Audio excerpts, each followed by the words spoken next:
I'm Mixer Giant, and this is the top 10 Ghostbusters episodes, including episodes from both the Extreme Ghostbusters and the Real Ghostbusters. Number 10, Grundle asks, the Grundle is back, and he turned Kylie Griffin's only childhood friend into a Grundle. But they managed to bust the Grundle and change her friend back. This helped flesh Kylie Griffin's origin out more. It gave her a similar relationship with the Ghostbusters monster like Egon. Number 9, Heart of Darkness. An old friend of Egon's turned out to be the villain who was enslaving ghosts and tried to bring an army of ghosts to their world by using 3 magic skulls so he would enslave them and take over the world. It has one of the best back and forths with Eduardo and Kylie Griffin. Hey man, that's the 8th grade cheerleader of the year you're messing with. And it was a more personal fight for Egon. This is the best Extreme Ghostbusters episode, and it was a more emotional and personal episode of Extreme Ghostbusters.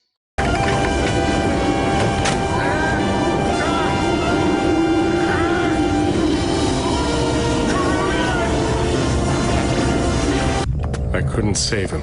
He let go. He let go a long time ago, Egon. Number 8, Knock Knock. We get to see the Ghostbusters go to hell to stop the end of the world. Full dispersion mode! Wide angle! Fire now!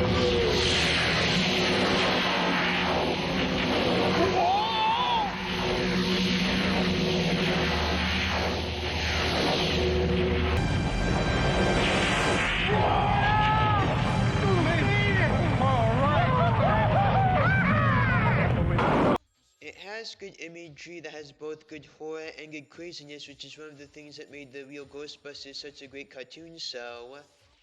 And because it catches people up on this so fast, any Ghostbusters fan can see it. And it also has a nice moment for Peter and Slimer. Number 7, The Thing in Mrs. Fabinson's Attic. Years ago, Mr. Fabinson always struggled to give a good life for his daughter. He thought he found an easy way, but instead he summoned a demon. He couldn't get rid of it or send it back, so he had to trap it in the attic. Years later, Mrs. Fabinson has gotten the Ghostbusters to get rid of the thing in her attic.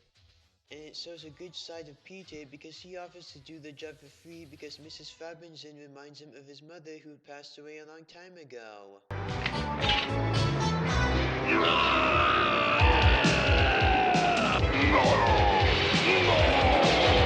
I won't be imprisoned again!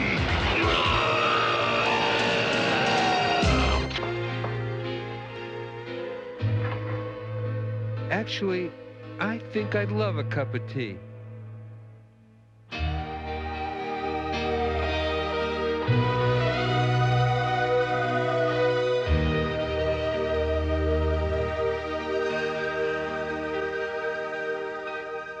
Number 6, Citizen Ghost.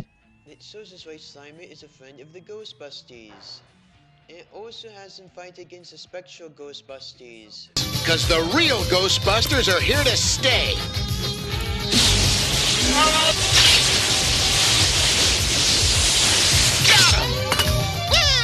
It also shows us why they wear different colored jumpsuits, and it also shows us why Janine is in love with Egon.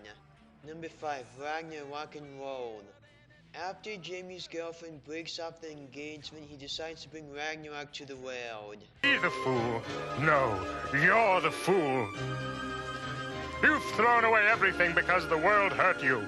Well, look at me. Yes, I'm small and I'm twisted and I'm ugly, but at least I'm still human.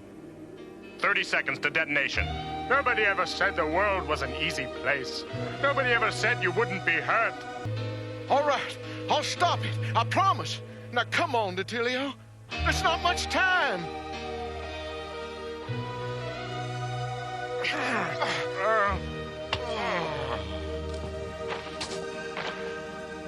Number 4, Ghostbusters in Paris. Here we found out that the guy who made the Eiffel Tower was a Ghostbuster. And the Eiffel Tower is a containment unit that attracts and captures ghosts. It's busted, and the Ghostbusters need to go all on pairs to find the notes of the guy who made the Eiffel Tower so they can fix it before the Eiffel Tower blows up and sets free all the ghosts in the containment unit.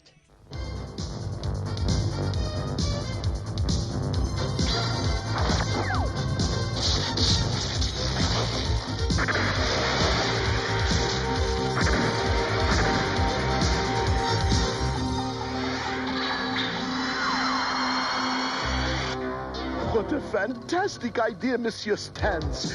Beaming all the ghosts across the globe by satellite, directly into your own containment unit. Number 3, the Brooklyn Triangle.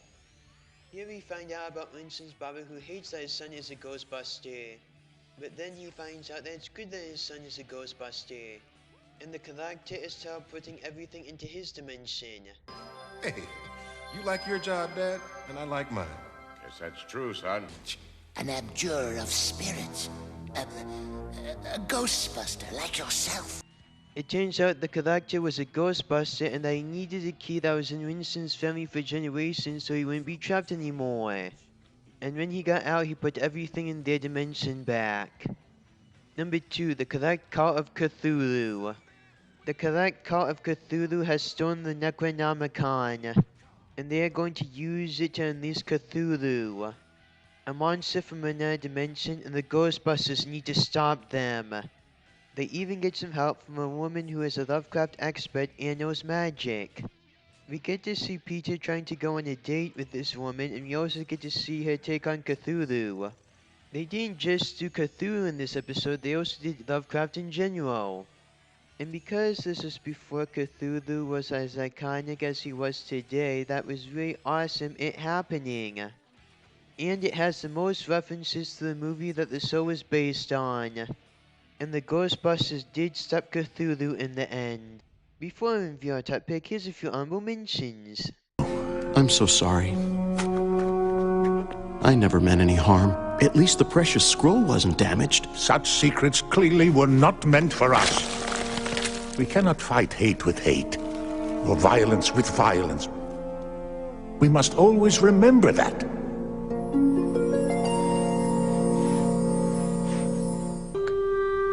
Well, I guess I could still love him. Know what I want? To travel the world with a handsome, intelligent man. Brethren, let the procedure begin.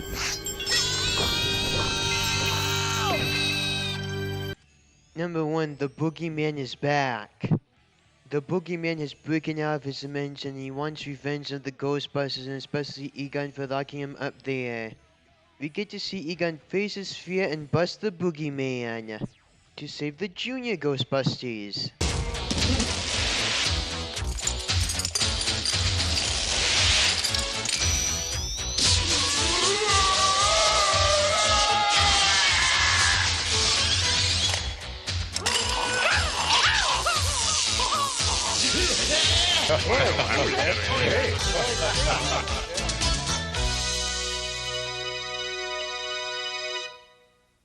Do you agree with that top 10 list?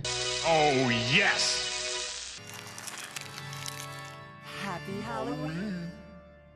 Please show me more ideas on other top 10 videos you want me to do.